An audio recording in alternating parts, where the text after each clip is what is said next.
Bukan suara, ketemu lagi.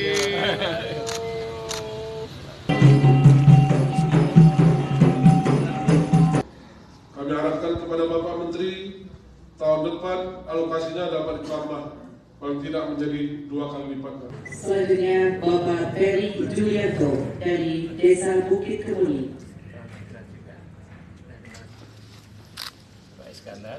Bapak Iskandar dari Desa Bukit Sari.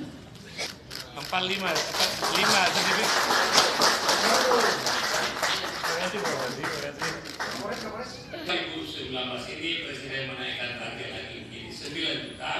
Insya Allah tahun ini kita akan keluarkan paling sedikit 9 juta sertifikat. Salam masyarakat ya. Bisa baik.